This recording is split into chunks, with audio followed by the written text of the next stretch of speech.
I'd like to welcome everybody to our Zoom service this morning. I welcome you whether you're Zooming from around the corner or across the galaxy and anywhere and everywhere in between.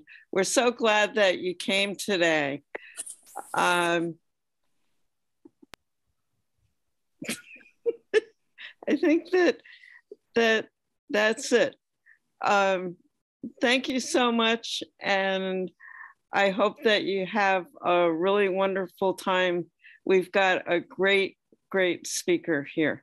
Very interesting guy.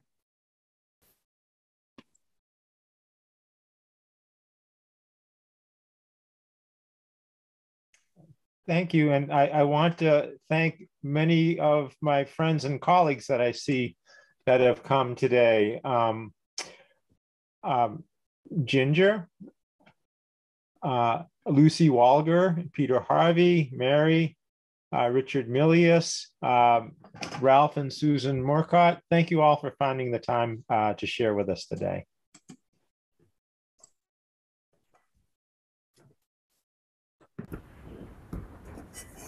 And now we will have the bell sound.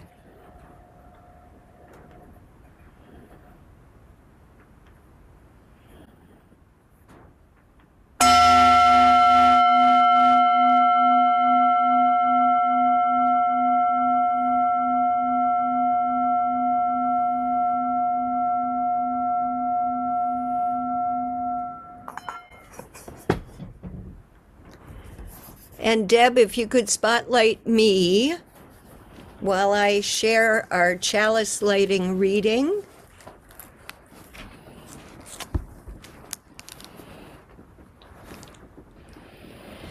May the light we now kindle inspire us to use our powers to heal and not to harm, to help and not to hinder, to bless and not to curse, to serve you, Spirit of Freedom. From the Passover Haggadah.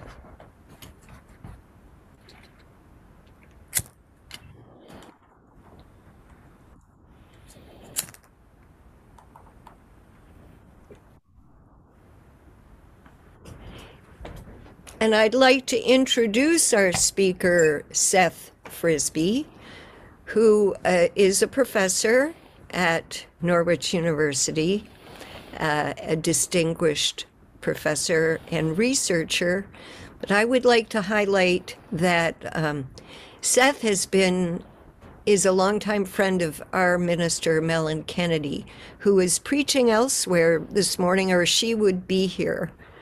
And Seth has preached in our sanctuary in years past and has joined us on Zoom quite frequently in the last couple years. We're delighted now to hear your story, and it will become clear to all of us how this is Seth's passion.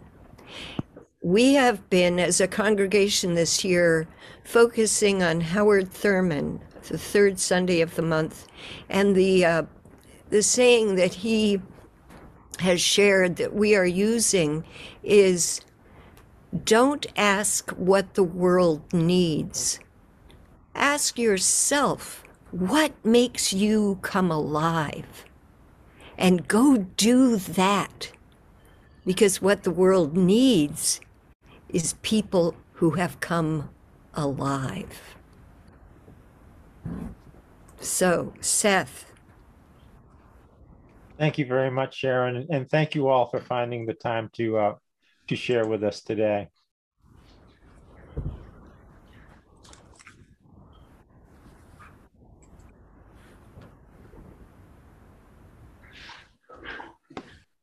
My wife and I are public health scientists. Together, we have improved the lives of many tens of millions of people. These are usually extremely poor and very vulnerable people, the unimaginably poor in Bangladesh, infants in America. We have confronted several moral dilemmas in this work. This is our story. Our science, ethics, discovery of 3 mass poisonings, and the long march towards truth. My name is Seth Frisbie, and my wife's name is Erica Mitchell. I want to start with a history of drinking water. Since the beginning of history until very recently, humans have used only surface or dug well water for drinking. In 1862, the tube well was invented by Colonel Nelson Green, and deep well water became accessible for drinking. Today, billions of people drink deep well water. Surface and dug well water often has microorganisms that make a person sick hours or days after drinking. High dissolved oxygen and the removal of ions by leaching gives surface and dug well water low concentrations of arsenic, manganese, iron, and other metals. In contrast, this new source of drinking water, deep well water, rarely has pathogenic microorganisms. However, it has low dissolved oxygen, and the accumulation of ions from leaching gives deep well water high concentrations of arsenic, manganese, and other metals that can make a person sick after years or decades of regular drinking. The diagnosis of chronic metal poisoning is made difficult by the 5 to 20 or more years of exposure needed to produce symptoms. Now I want to focus on a history of drinking water in Bangladesh. Surface water, that is, rivers, ponds, and dug wells, were the only practical source of drinking water until the 1970s. A massive cholera outbreak began in 1963. Many premature deaths were caused by drinking surface water. The life expectancy during the mid-1960s was only 46 years old. Approximately 10 million deep water wells have been installed since 1971 to supply safe drinking water. Within one generation, the population changed from drinking surface water to drinking groundwater. By 2000, approximately 97% of Bangladeshis drank deep well water. The symptoms of chronic arsenic poisoning from drinking water usually takes 5 to 20 years to manifest.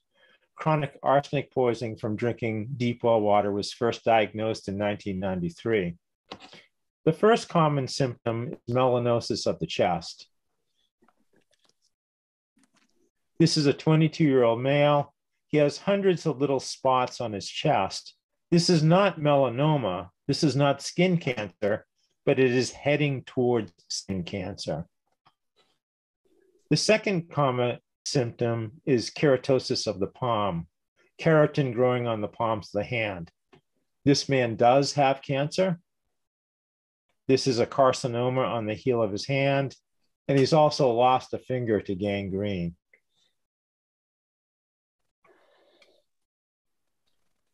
The third common symptom is keratosis of the feet. This is a 44-year-old female with keratin growing on the bottom of her feet. In addition, you will also see black foot disease. This is a 12-year-old female.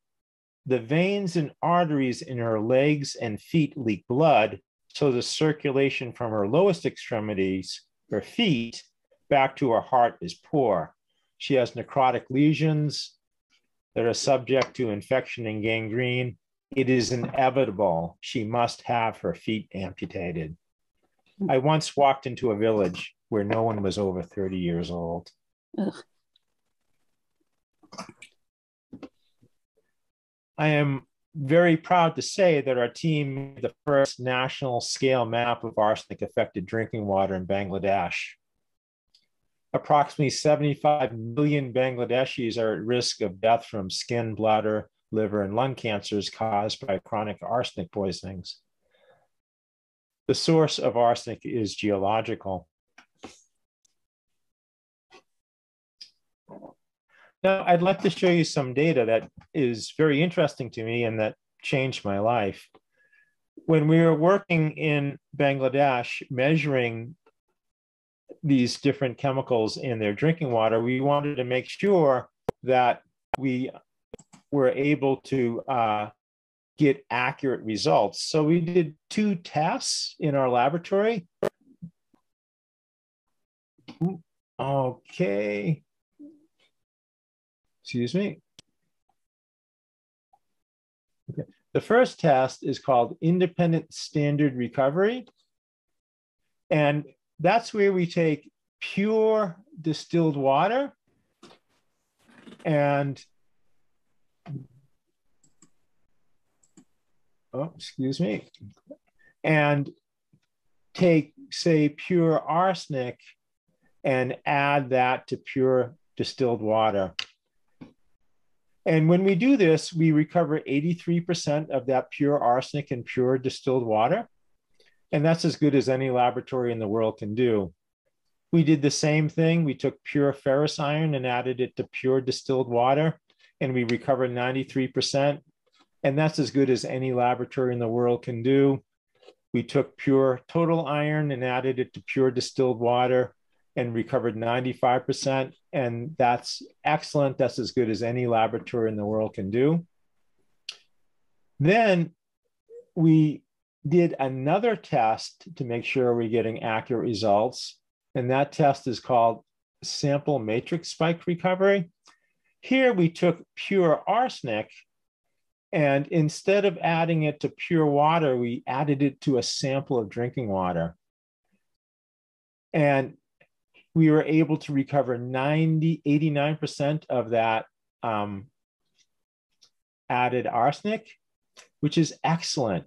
So we can measure arsenic in both pure water and in the sample very accurately. But this is the result that changed my life. Look, we can recover 93% of the ferrous iron in pure distilled water, but we can only recover a third, 34% of ferrous iron in samples of drinking water. And when we try to measure total iron, we can't even get the test to work at all. We get the wrong color. So I ask you, what's going on? What's causing our inability to measure ferrous iron? And I'll give you a minute to think about this. I don't want to put any pressure on you, but your answer affects about 90 million people. Okay. So what's the difference between these two waters? Pure distilled water only has the arsenic or ferrous iron that we added to it, but the samples of drinking water have a wide variety of other things dissolved in it. And it turns out that things that cause this problem measuring iron are most likely toxic, and they're not arsenic. We didn't have the resources in the laboratory in Bangladesh to find out what toxic element might be causing this problem. So what we did was the next best thing.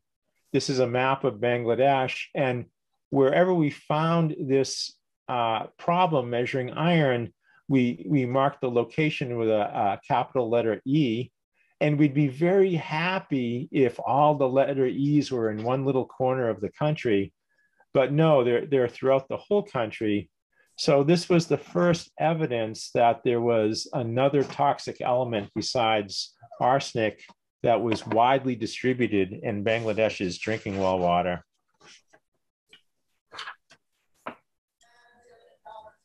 I'll stop my share for a moment. And initially, only 4 people understood that tens of millions of people in Bangladesh were almost certainly drinking water with another toxic element besides arsenic. Myself, my wife, and 2 other scientists from our team. We explained this likely poisoning to representatives from the Bangladesh and United States governments, the World Health Organization, and the World Bank, but no one seemed to understand the significance of our discovery and offered to help. This was a terrible burden placed squarely on our shoulders. Finally, another scientist, Dr. Babita Hendra-Sharkar from the Hospital for Sick Children in Toronto, understood and offered to help. He introduced us to Dr. Richard Ortega from the University of Bordeaux, who offered to analyze drinking water samples for us for free. All my wife had to do was quit her jobs, move overseas, collect the samples, and pay for all of this ourselves. It was the only way that we could do this. No one was interested in funding this project. Personally, I quit a well-paying job in engineering and walked away from a patent worth millions of dollars. We moved to the Middle East for 5 long years, where Erica got a job teaching at an all-women's university so she could support me in Bangladesh. We were asked how it felt to know that tens of millions of people in Bangladesh were very likely drinking water with an unknown poisoning. Our feelings were beyond description. Can you imagine this terrible burden? It was a very difficult time for us. We did know that what we felt was nothing compared to what these people in Bangladesh were likely enduring. As bad as we felt, we knew that we would feel worse if we did nothing. We could not walk away. We needed to see this through.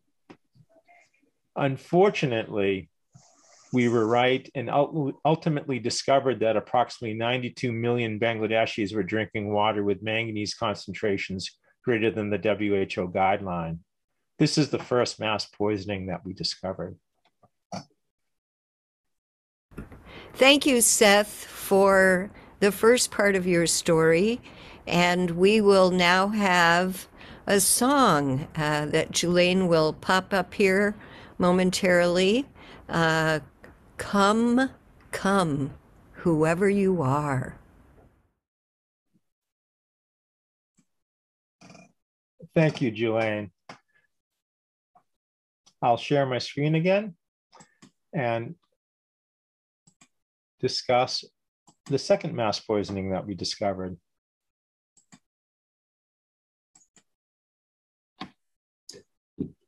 Approximately 92 million Bangladeshis are drinking deep well water with manganese concentrations greater than the WHO guideline. In children, manganese in drinking water is associated with IQ deficits, learning disabilities, and behavioral problems such as ADHD. In adults, the ingestion of manganese is associated with emotional lability, violent behaviors, and depression.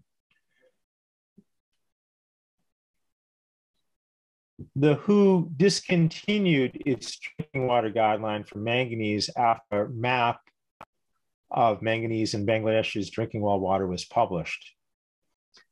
In the 2011 edition of Guidelines for Drinking Water Quality, the WHO made its drinking water guidelines less restrictive, or did not establish guidelines for 9 chemicals that can cause adverse health effects and that are commonly found in drinking water, a very disturbing trend. In contrast, the WHO did not make any guidelines more restrictive or establish any new guidelines for other chemicals from this family. Again, another disturbing trend.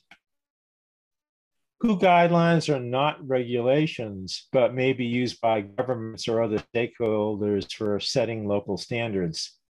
Some countries, especially those with limited resources, use WHO guidelines as de facto standards. Therefore, these guidelines often directly affect the most disadvantaged populations.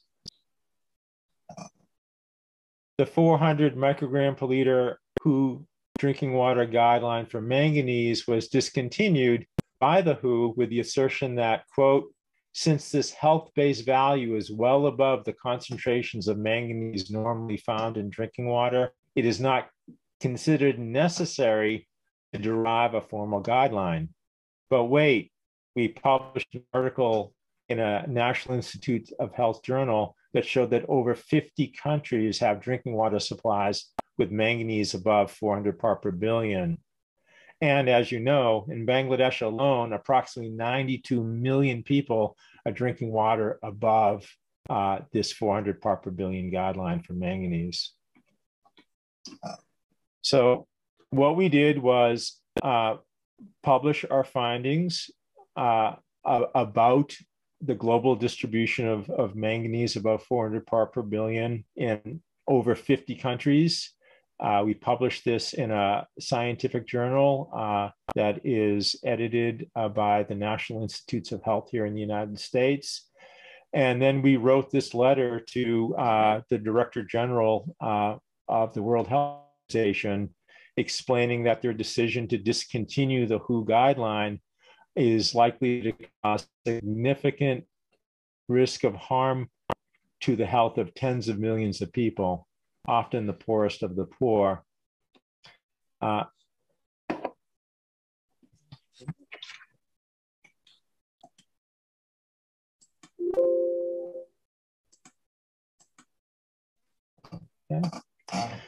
The WHO originally recommended that millions of tube wells be installed in Bangladesh to provide microbially safe groundwater for drinking.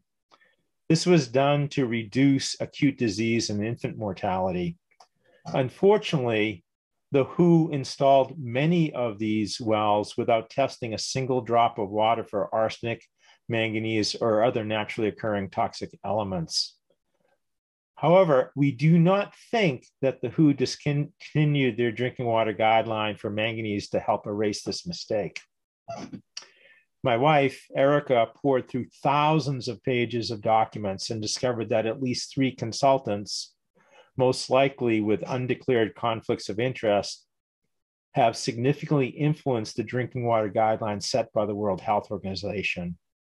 She was relentless. She found that at least one of these consultants received funding from the International Manganese Institute, the self-described, quote, leading organization for manufacturers and companies involved in the manganese business.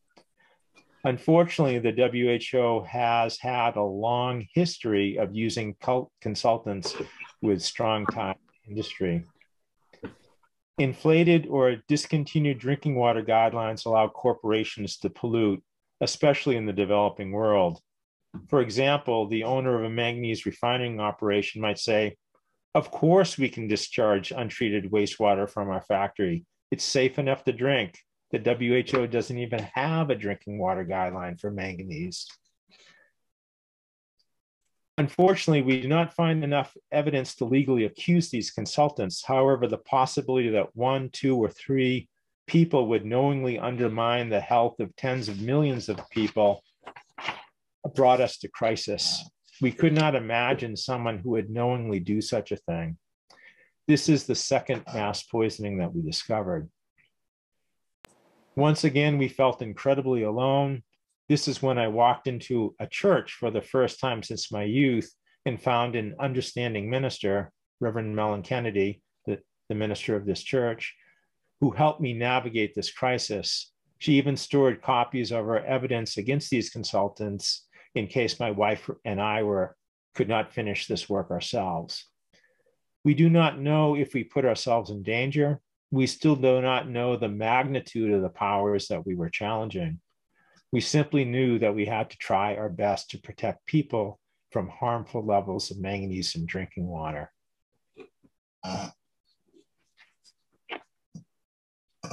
Thank you. Sharon? Thank you, Seth. And we will have Deb put up a slide for our offering and a little music to go with it. So as you do that, we have an address to send money to for the ongoing work of this congregation. You will also find a place on our website to donate online. You're welcome to take a picture or a screenshot of this information.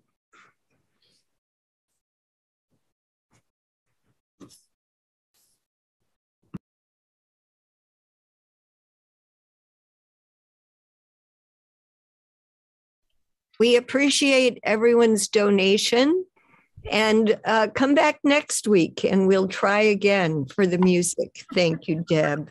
Sorry about that. Okay. And if you could spotlight me.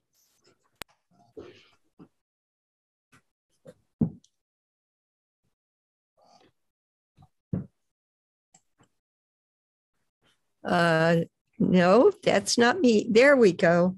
So I invite you now to join me in a time of centering, of meditation. Find yourself sitting comfortably in your chair. If you like, you can close your eyes or just soften your gaze. Follow your breath in and out. Feeling supported, your feet on the floor, being supported by our Mother Earth. And imagine roots going down from your feet into the earth. And as tree roots and mycelia, imagine us all connecting our roots from wherever we are on the earth.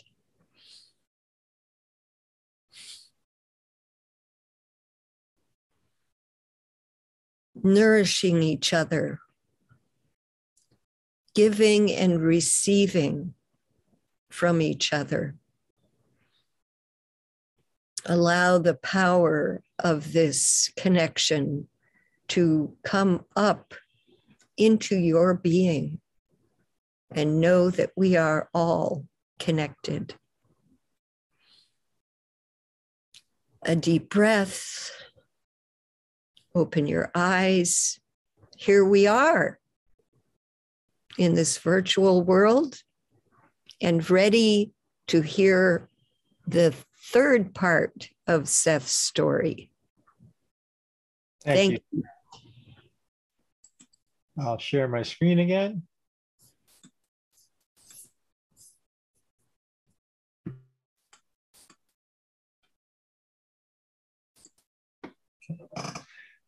Shortly after our map was published, ingested manganese from drinking water was linked to lower intelligence scores for school-aged children in Bangladesh. This large exposure and documented harm in Bangladesh prompted 2 decades of research on the human health effects of ingested manganese. These 2 discoveries in Bangladesh started a large body of research that clearly shows that excess manganese exposure is associated with neurological impairment in young children, including impaired cognitive development, lower IQ, impaired memory function, increased risk of attention deficit hyperactivity disorder, ADHD, and many other problems.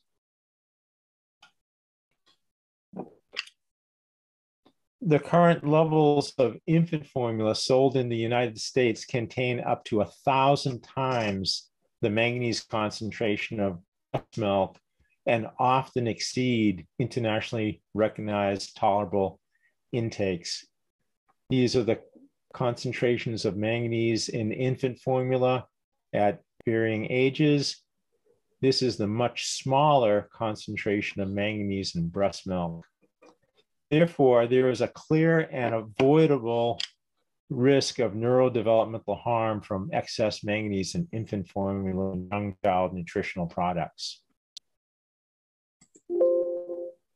I'll quickly stop my share. The outdated 42-year-old law encourages manufacturers to add excess amounts of manganese to infant formula sold in the United States. This law was established before the harmful neurodevelopmental effects of manganese were known, so it did not set a maximum level for manganese in infant formula. This is why we found infant formula with up to 1,000 times the amount of manganese that is in breast milk. This is the third mass poisoning that we discovered. For the second time in my life, I need to leave a secure career to have time to advocate for a poisoned population. I will be leaving my position as a tenured professor in May, so I have more time to work with the American Public Health Association, the American Academy of Pediatrics, and other stakeholders to update this outdated and harmful law. About 10,000 babies are born in America every day, and they need our help. For me, ethics is based on the simple principle that humans are social beings. It is right to be selfless and to help others. This will also make you a very happy person. It is wrong to be selfish at the expense of others. This will also make you a very unhappy person. I'll share my screen for one last time.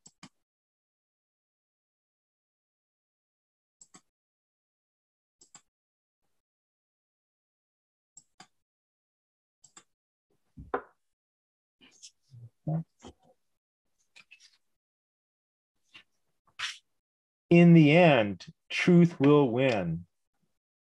This is a screen capture from a World Health Organization document from last year.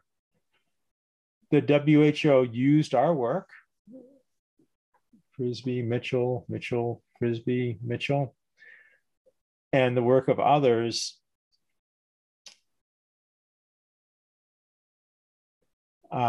on the risk of neurodevelopmental harm from excess manganese in infant formula to identify infants as the most vulnerable population that needs to be protected.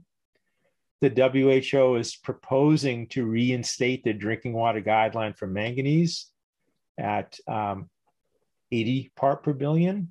It was 400 when it got discontinued. This will be 5 times lower than it was, and therefore 5 times more effective and more protective. In addition, the government of Canada has passed a law to protect infants from excess manganese in infant formula. It is very likely that the European Union will do the same. Sadly, our government has been very slow to respond. It took 24 years and the careers of several people and far too much effort, but the truth is finally winning. There is still more work to do, but I think that truth will always win in the end. It just takes time. Amen. Thank you for your time.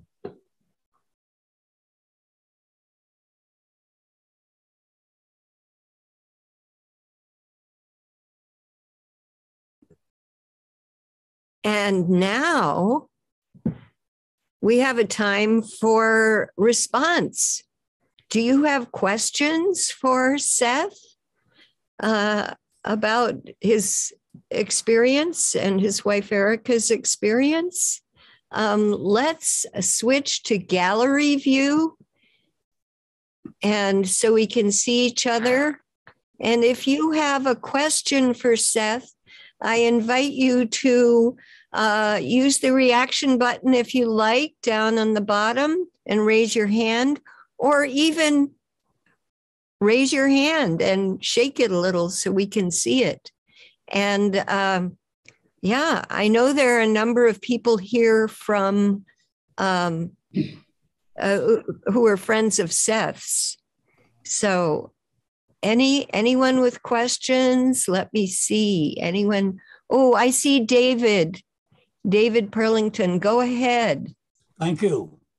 Dr. Frisbie, I can see how a drilled well might serve the water requirements of a village or a peasant out in the country. But where does a huge city like that go, you know, with 7 or 8 million people at least? Where does that water come from? Many drilled wells. And fortunately, the arsenic in WASA, which is the organization that supplies most of the water to the public water to Dhaka, has arsenic that has water with very low arsenic concentrations. Okay. Does that answer your question, David? Yes, thank you. Yeah. We also have Susan Marcotte here, who has done similar work in Nepal and other countries. Dr. Kasava Rao, who is in Bangalore and who has done this work in India as well. Yes, I was going to ask or make a comment first, if that's okay. I'm Susan Marcotte. Welcome. Thank you. What's your question? My comment first is that I have known Seth for maybe 8 years. I can't quite remember, but have been honored to know him. And I am so moved to hear your story, Seth. I knew a lot of it, but just the way you told it in this context, it brings tears to my eyes. And I'm very grateful for all that you and Erica have done. So that's my comment. And then my question is, what motivated you, what was the influence in your life that motivated you to make the kinds of choices that you did? Because, yeah, I'm interested in understanding that. Yeah, thank you, Susan, and thank you for the work that you have done for decades all around the world, also in helping to supply safer drinking water. How can I say? Obviously, I think my parents. My father gave me the gift of dogged determination, and my mother gave me the gift of empathy and compassion. And it's interesting, my wife, Erica, who she can chime in if she wants, I'm motivated by helping to reduce suffering. And Erica, who really dug very deep into this problem at the WHO, and if you want to see a wonderful movie about unchecked conflicts of interest, it's called Trust Who, a German documentary, and it's about a whole nother aspect of trouble at the WHO. But for her, it's justice. So it was very interesting that we had two different motivations for this 24-year march that we've had together. Thank you. I see Dick has his hand up. Yeah. I know that it would not have been a practical alternative, but what you've said leaves me with a question. It sounds like the people of Bangladesh would have been better off if they had drunk boiled surface water than the deep well water. Is that correct? I understand your argument. I say you're correct, but one problem in Bangladesh is a shortage of fuel. There are so few trees, and the time, and if given a choice to drink arsenic contaminated water or surface water, people will break the locks that have been put on tube wells so they can drink arsenic contaminated water and get sick 5 or 20 years from now instead of getting sick in a few hours. Well, I knew it wasn't a practical alternative. I was just curious about the technicality of it. Yeah. And Seth, I don't think it was included in your PowerPoints, but I know that you did test wells. And can you tell about the painting of them green and red? Oh, yeah. There's so much work, and but good news. Yes, we helped come up with a very helpful strategy that has allowed tens of millions of people in Bangladesh to have safer water. The distribution of wells with safe and unsafe water in a village is very variable. So often you have a safe well next to a dangerous well, and maybe the safe well has simply been dug deeper and it's in a different material. And there has been, unfortunately, this effort has since stopped, but there was an army of technicians that, with portable field test kits, that tested millions of wells and painted the safe ones green and the dangerous ones red. And Bangladeshis are very, very good at sharing water within their communities so that people can have safer water to drink. Thank you, Sharon. Yeah, so there was a a way for them to have safe drinking water. So I want to say that there are a couple of things in the chat. Dick Andrews has put in the link to the article in the alumni magazine from Norwich University about your work. So people, you can go in there and take a look at that. Thank you, Dick. And we have also Kelly and Ian in New York. What a failure of our society that without such sacrifices of Seth and his wife, notwithstanding irrefutable evidence, this wouldn't be addressed. We're really focusing our work on infant formula in America right now, and it's been almost 2 years since we notified Senator Welch's office and Senator Bernie Sanders' office and Leahy's office. Leahy has never responded, but we just sent a citizen inquiry from their website. And Welch was excellent. Within 4 hours, a PhD in biochemistry had contacted us, and we met face to face with her. And she gets it. She worked in India on a breastfeeding public health project, and they want to help. Sanders' office, they responded after the election. I think they were probably concerned that this might be a ploy to discredit them or something, but they've been help. They want to help too, but unfortunately, it seems that it's a huge effort to try to change 2 sentences in a 42-year-old law. Thank you for that. And this gets to from Vernon Chandler. Thank you, Seth. I wondered if you could name any in the U.S. Congress/Senate who are actively involved with the infant formula issue.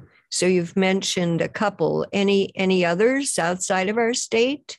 Yeah, I don't know if my wife is next to her computer. There is a senator from the Chicago area who helped discover manganese is a nutrient, but so they put it in infant formula on purpose. But other things like arsenic and lead in infant formula, and we tried to contact him, but we have the wrong zip code. You can only contact congressmen if you have the right zip code. Yeah, if you vote for them. If you don't vote for them, they're a little harder to get a hold of. But I forgot the name. Thanks, Seth. A couple more chats from Ginger. So powerful. Seth and Erica, thank you for all you have done to care for people on this planet. Very moving.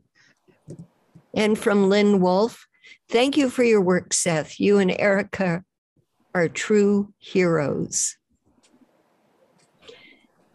And Deb has a note about encouraging donations to the nonprofit Better Life Labs, started by Seth Frisbee. Please donate directly. The info is in there.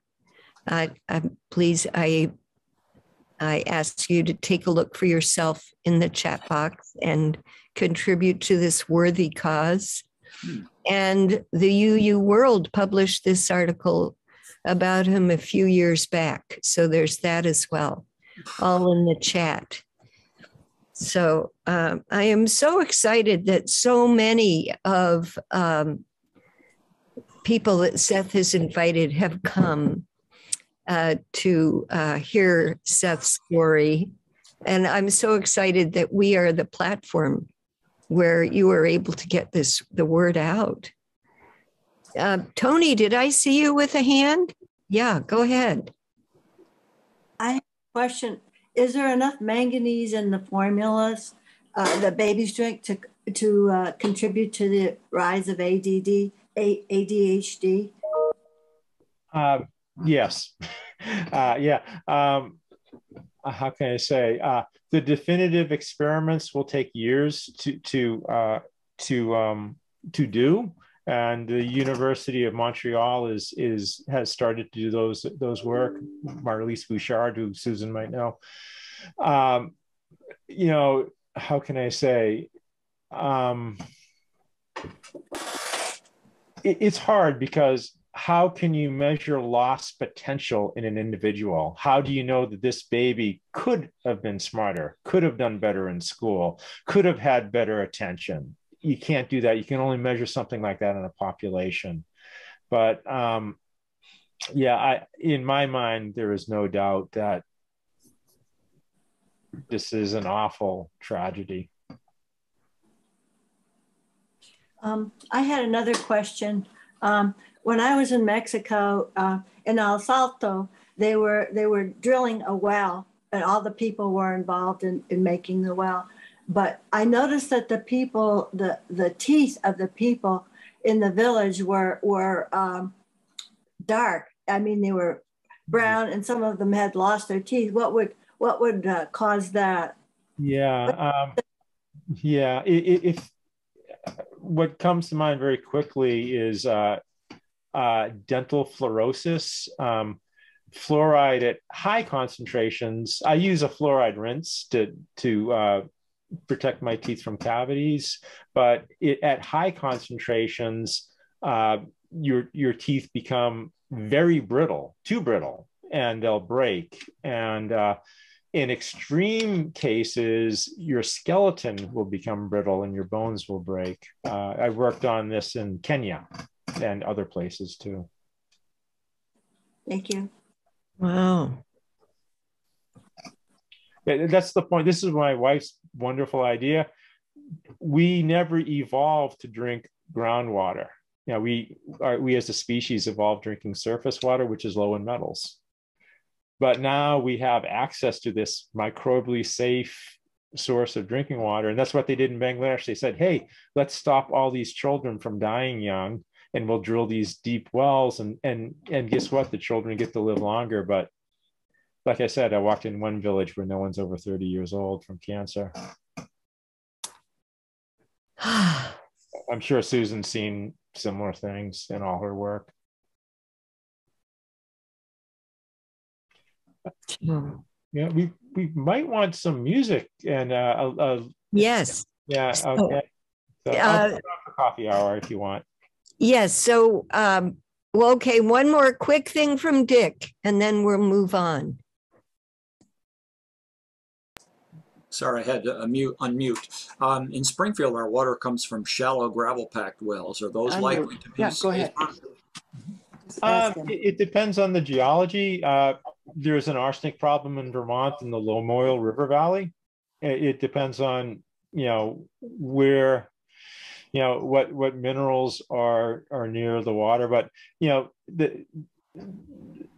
the thing in your favor is it's a city water supply, so it's probably chlorinated anyway, and that tends to remove the metals as well. So this is very much a rural problem.